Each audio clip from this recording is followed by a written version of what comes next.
Hello, I'm Jim Demmer with Clark County Close-Up. Thank you so much for meeting with us. You're welcome. Thank you. It's a pleasure. And congratulations on moving from acting county manager to county manager. Thank you. So how long had you been serving as the acting county manager? Since 1 January 2015, about 17 months, just a few days over 17 months. Okay.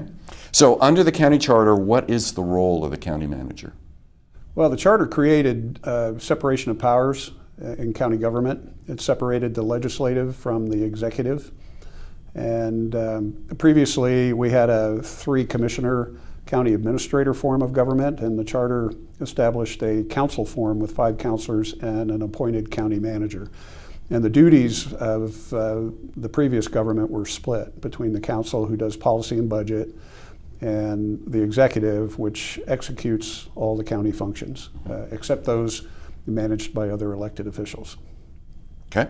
And so does the county manager then have the authority to make department changes? Yes, that is a specifically enumerated power of the county manager to determine optimal organizational strategies for county departments, to add them, to delete them, to reorganize them. And so any of the department changes need council approval? No, but I think it wise to involve the council, to at least consult with them in advance so they're not surprised by a reorganization. And if they have input, they want me to consider something that I might not have considered, then I certainly welcome their input. Okay. So then in May you announced that services housed with environmental services were being reassigned to different departments. First, why was this step taken? Well, I was a department director when the Department of Environmental Services was created, and I had no input into that decision, but I believed that it, at the time, was not an optimal solution. When you create a department, you create a department director position, you then need a department finance manager and maybe an executive assistant for the director. And in this case, a special assistant was hired to help the director perform his duties. And to me, that was overhead that was not necessary. And if you look at the functions that were performed by the Department of Environmental Services, those functions align better by being part of public works or public health or community development. So the principal motivation was to improve services to the citizens of the county, to streamline functions, to make them more efficient and more effective. And the $1.26 million that we're going to save in 2017, 2018, because of the elimination of the department, was a side benefit. Okay.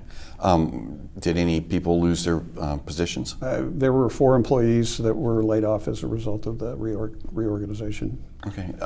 Were any services taken away? No. We're performing all the same functions that we were performing previously, and my belief is that we'll perform better across the board. Okay. Now, in the press release regarding this reorganization, it stated that the county is facing a possible 5% general fund shortfall for the 2017-2018 budget. First, for our viewers, what is considered the general fund, and how is it different than, say, other funds? Well, the general fund collects revenues that can be spent in an unrestricted manner. They're not tied by RCW to specific services.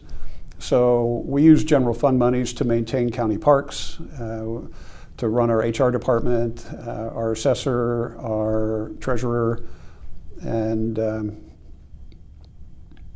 our auditor. Those offices are all funded by the general fund. And the biggest part of the general fund is law and justice. About 64% of the general fund goes to law and justice, which would be the prosecuting attorney's office, juvenile detention, the county sheriff, our indigent defense program, all of those law and justice programs, including the courts. So that's a very important function of county government, and it takes a lot of resources to keep those services up and running. Sure. Now, when you say a 5% budget potential reduction, how many dollars are we talking about? Well, we're projecting our expenses to be in the vicinity of $328 million for the general fund, and our anticipated revenues are about $313. So that's about a 4.5% deficit. And there are a couple of other circumstances that don't factor into that 4.5%. For example, the City of Vancouver is looking at annexing some territory along Andreessen up to 88th Street, and that involves the Home Depot and the Costco, and that would create a $1.2 million a year deficit in our sales tax account. In addition, they are creating their own police records management capability, and so the contract that we've had with the city for a number of years, they will pull out of that contract, and that's about $1.6 million in revenue to the county that we won't collect. So when you add those one-time events to the 4.5% deficit, we're looking more closely at possibly a 6% deficit. And so our departments are working to create a 10% reduction scenarios. We are implementing a modified zero-based budgeting approach.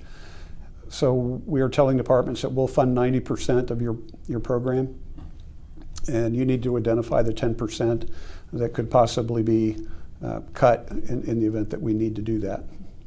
Okay. And so where are we currently with the budget process? We have what we call the baseline, and we have distributed the baseline to our various departments, and they are looking at their baseline and evaluating where they might be able to offer up reductions. And our budget office is going to meet with every department to review those and to make sure that the rules that were put in place when we told departments about the 10% reduction scenarios, to make sure that departments have followed all the guidelines that we gave them. And we've got a new approach in our budget office as well. Rather than looking simply at department budgets, we are looking at programs, because there are some programs that span multiple departments. And as part of our modernization effort, fiscal modernization, evaluating programs is going to be an important part of our future.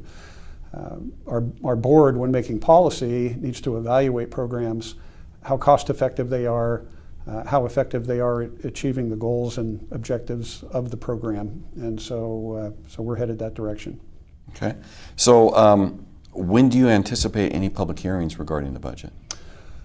We will have a work session with the board, and we'll have elected officials that will be invited to participate in the work sessions. And we're doing that much earlier in the budget development process than we ever have before, to give our council more input into the budget.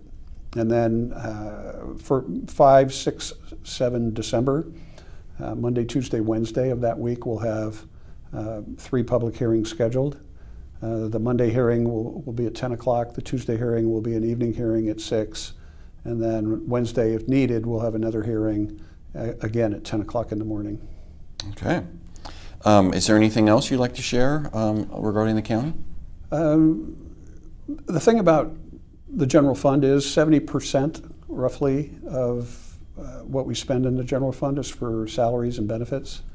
And we've had increases in medical care costs, and we've had an increase in the employer contribution to the retirement system, and we've had other upward cost pressures as well, and we're working very, very hard to cope with those. Okay. Now, if people want to learn more about the county budget, where can they check? Well, we have a website, clark.wa.gov/budget. Okay. Pretty simple. All right. Well, thank you very much for meeting with us, and good luck with the upcoming budget session. Okay. Thanks very much, Jim. Appreciate it.